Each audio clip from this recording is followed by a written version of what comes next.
Well, incoming border czar Tom Homan tells us that he has been the target of death threats since accepting the new role under President-elect Trump. He joins us now. Tom, couple of things.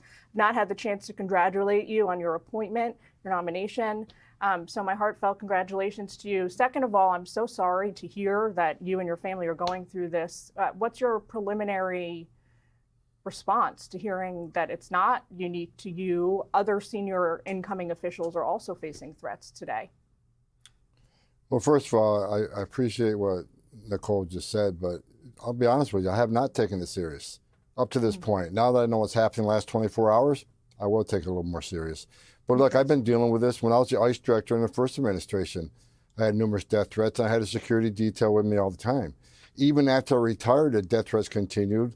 And even after I retired as the ICE director, I had U.S. Marshals protection for a long time to protect me and my family.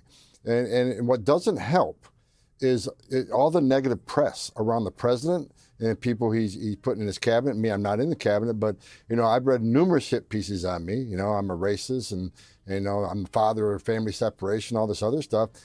So the hate media doesn't help at all, because there are some nuts out there that will take advantage. So that doesn't help. And I thought we're beyond that after the election's over, that we're going to get beyond that. But I will now start taking a little more serious after I just heard what's happened the last 24 hours. Up to that point, I was the attitude that if I'm not home, my family's not home.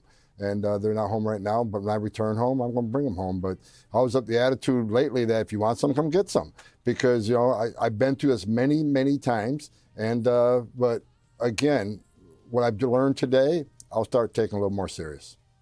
Do you think that there's a role you can play once you're in position and come January 20th? Do you think there's a role that you can play with your leadership and seniority in the second term of President Trump's administration that can help to sort of bring an end to these kinds of threats that we've been seeing now, as you mentioned, against Republican officials and Democratic officials?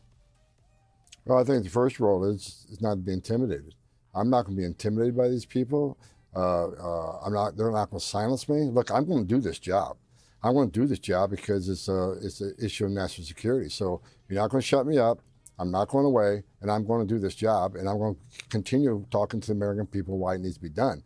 I think under the Trump administration, I think we're going to be very transparent, because the big issue, right, securing the border and doing this deportation operation. We're going to be very transparent. We're going to tell the American people exactly what we're doing, how we're doing it. So we're going to control the narrative, and we're going to educate the American people why this is necessary. You can't, on the heels of a historic illegal immigration crisis where 9 out of 10 of these people enter the country illegally will end up with an order removal because they simply don't qualify for asylum. There has to be a big deportation operation. That's the laws of this country. And if we go through this whole process and 9 out of 10 get an order removal from a judge and we don't remove them, you're never going to fix the border, because we'll send a whole message to the whole world. You can enter the states illegally, it's a crime. You can even go to court or not go to court and get an order removal from a federal judge, and you don't leave, and we're not going to make you leave. You're never going to solve the crisis on the border, and it's just not about illegal immigration. When you overwhelm the Border Patrol, like they've been overwhelmed for the last 4 years, that's when the fentanyl comes in and kill 250,000 Americans. That's why sex trafficking is up 600%. That's why we have a record number of people on terrorist watch lists crossing the border. That's why you got 31% of women getting sexually assaulted making that journey. Children die on the border almost every night.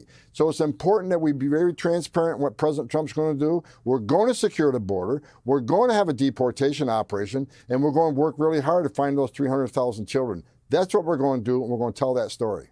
Do you think it makes a difference, Tom, if, and this is not confirmed, the FBI is not sharing anything publicly right now about the source of these threats, who is making them? So we don't know if they were coming from domestic actors, foreign actors, but I talked with Trey earlier in the show about how Iran is being investigated and prosecuted now for threats against the incoming president's life. Will it make a difference, do you think, to how the U.S. government responds to these threats if they are coming from Americans or foreigners? Oh, absolutely. I think that's our duty. I think we need to do that. I haven't received this level of threats in the last few days myself. So I'm shocked at what happened in the last 24 hours. Again, I haven't received that level of threat, but I think the government if they find out it's coming from a foreign nation, of course we got to respond to them. This isn't acceptable for Republican or Democrat. I mean, no one that serves their country should be under threat. I mean, this is the second time I come back from retirement because I'm a border guy. The border's out of control. This is the biggest national security threat in our nation's history. So the president asked me to serve. I'm going to serve with pride and dignity. So I think we need to have a strong response once they find out who's behind all this. Absolutely, it's illegal to threaten someone's life, and we need to follow through with that. Well, we wish you all the best and your family over the holidays. We hope that this gets put to rest pretty quickly. And thank you for taking time with us today, sir. Yeah, thanks for having me. Of course. Well, you can catch an extended interview with Tom Homan. It's available now on Martha's podcast, The Untold Story. It's available at foxnewspodcasts.com. Hey, Sean Hannity here. Hey, click here to subscribe to Fox News YouTube.